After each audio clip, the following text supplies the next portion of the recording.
Socrates, one of the most renowned Greek philosophers, established the principle which is vital to all of the branches of philosophy and the way we live our lives today. This principle is that the unexamined life is not worth living. To truly understand this principle, we must first understand what the unexamined life is. Well, the unexamined life is just a life where you don't ever ask questions about why anything happens, and you don't really think about what's going to happen to you after you die. I believe the unexamined life is when you live your whole life just according to your desires, and you're never really looking towards a higher purpose. You have nothing that you're working towards. They don't take the time to understand that their pleasures or their desires are either good or bad. And the unexamined life is just throwing away caution in your decisions. So, why is the unexamined life not worth living?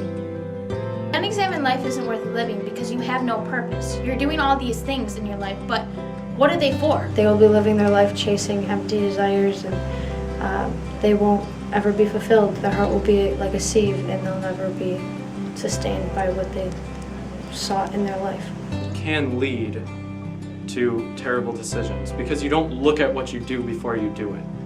Well, the unexamined life is not worth living just because if you don't think about where you're going to go after you die and you don't ask those questions and try to live a good life according to those questions, then your life isn't going to mean anything. Many people today live the unexamined life. Most individuals simply do not realize that pleasure and happiness are not interchangeable. When one allows his life to be governed by his own aspirations, his life is to no avail.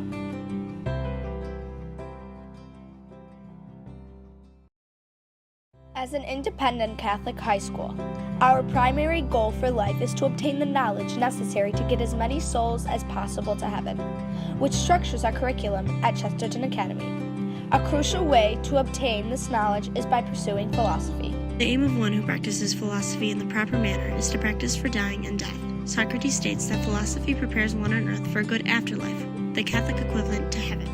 We get to heaven by doing what is good. What is the good? Is it different from the bad or the pleasurable? Why does it matter?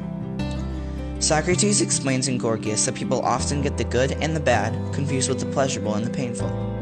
He states that the good and the bad cannot occur at the same time, whereas the pleasurable and the painful can. So feeling enjoyment isn't the same as doing well, and being in pain isn't the same as doing badly.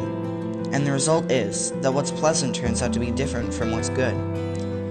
Since the good is different from the pleasurable, the good does not always bring us pleasure. However, this is not an issue for Socrates because the most important thing is not pleasure. In Credo, Socrates says that the most important thing is not life, but the good life. As Catholics, we know the good life is the virtuous life, which Socrates equates to the life spent in pursuit of philosophy. As Catholics, part of the virtuous life is defending our beliefs and standing up for our rights. An example of this is the March for Life, which we participate in every year. Using our God-given reason, we are able to defend the unborn and their right to life in a perfectly rational manner.